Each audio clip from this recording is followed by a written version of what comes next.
Olá pessoal, tudo bem? Eu sou o Wilson Rodrigues, aqui do Jefa Sorocaba. Estamos aqui para mais um programa Estudando Marcel Benedetti. Muito obrigado a vocês que têm nos acompanhado. Estamos estudando aí o livro Animais, Tudo que Você Precisa Saber, da Mundo Maior Editora. Um livro muito legal do Marcel Benedetti, que ele nos deixou de perguntas e respostas sobre questões relacionadas à espiritualidade dos animais. E hoje vamos ler a questão número 44 do livro. Vamos ver o que o Marcel preparou para a gente. Você disse, lembrando que essas questões elas foram feitas, né, pelas pessoas, né, e o Marcel respondia no programa de rádio. Você disse que os animais são suscetíveis de se influenciarem com os espíritos. Então as manifestações inteligentes deles não poderiam ser os espíritos humanos? Vamos ver o que o Marcel respondeu aí em relação a essa pergunta. Essa pergunta é semelhante à anterior, que a gente falou dos cavalos se os cavalos de Elberfeld eles estavam respondendo junto com o auxílio de um espírito humano. E a gente viu que, ou pelo menos chegamos à conclusão que seria mais lógico que eles mesmos tivessem respondido, né? Então vamos ver aqui a resposta.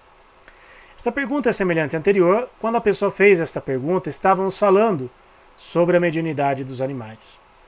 Desdizendo Erasto, comentamos sobre o caso de um periquito, que se fez de intermediário de uma comunicação entre o mundo dos espíritos e dos encarnados. No livro 10 Chaves em Parapsicologia, citado por Carlos Bernardo Loureiro, no livro Fenômenos Espíritos no Mundo Animal, encontramos referências a um caso de mediunidade em animais. Houve um casal que vivia na Alemanha e em 1971 faleceu a filha deles, Bárbara.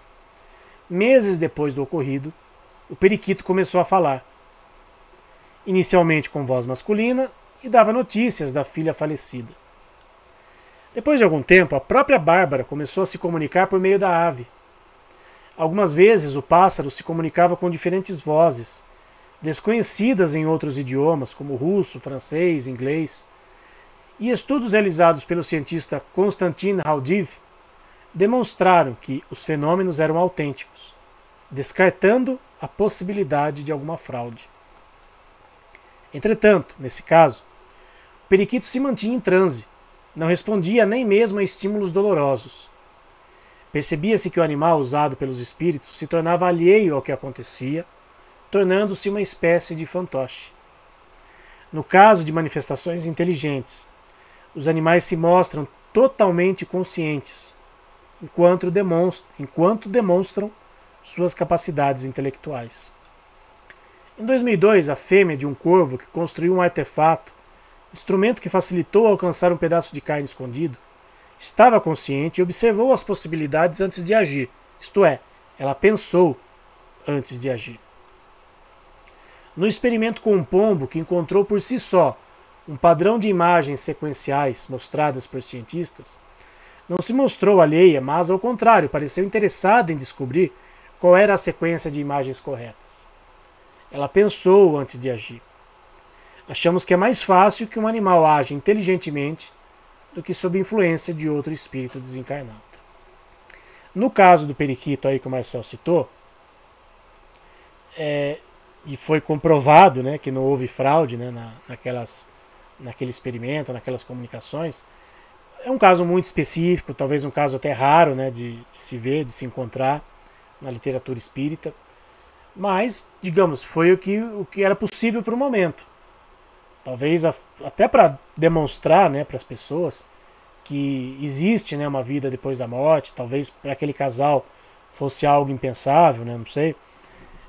Mas houve provavelmente um propósito maior da espiritualidade em utilizar daquele periquito para que ele pudesse servir de, entre aspas, de médium para trazer a comunicação, para trazer a mensagem da filha daquele casal que a filha desencarnou e ela estava se comunicando com os pais através do periquito. E a gente sabe que isso não é uma forma prática, né? Tenho certeza que houve um desdobramento muito grande ali da espiritualidade, né? Um esforço muito grande da espiritualidade para que aquilo acontecesse, para que, sei lá, pudesse demonstrar, né, para aquele caso ali a continuidade da vida daquela garota.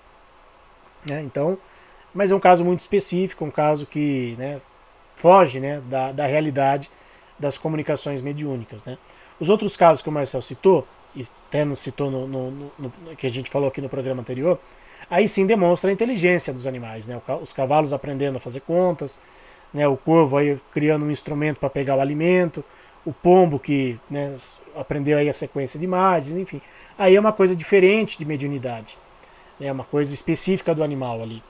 Né? E que, assim como no exemplo dos cavalos de Oberfeld, é pouco provável que tenha ali a influência de um espírito que tenha, né, talvez o espírito, talvez sim, um espírito tenha até ajudado aquele animalzinho, mas o ajudou no sentido dele desenvolver a sua inteligência para criar aqueles mecanismos, né, para criar essas situações em que foram observadas. Então, existe essa diferença, né, entre uma comunicação mediúnica, né, uma possibilidade mediúnica, e a questão da inteligência dos animais. Então são situações diferentes que a gente precisa entender e compreender melhor. E antes da gente encerrar, né, como a gente sempre faz aqui, um trecho aqui do livro A Gênese de Kardec, que inclusive lemos um trecho no programa anterior. Todo ato maquinal é instintivo. O ato que denota reflexão, combinação e deliberação é inteligente. Um é livre, o outro não. E já falamos aqui, os animais são inteligentes, sim. Diferente do ser humano? Claro, uma inteligência diferente. Mas eles não são simples máquinas, como inclusive está lá no Livro dos Espíritos. De novo, vou ser repetitivo aqui, mas de novo, não consigo entender porque alguns companheiros espíritas não é possível, não estão estudando. Pega os programas aqui que a gente tem feito e usa isso como estudo. É um programa simples, né, que não tem objetivo de se aprofundar em algumas questões, mas tem trazido muitas informações que talvez desmistifiquem, né, esse negócio de animal, espiritualidade dos animais, não é bem assim, né, é um assunto polêmico, não tem nada nas obras básicas. Tá aí. Só querer ler, só querer estudar. Obrigado a vocês que nos acompanharam em mais esse programa. Semana que vem estaremos de volta aqui. Tchau, pessoal. Fiquem com Deus.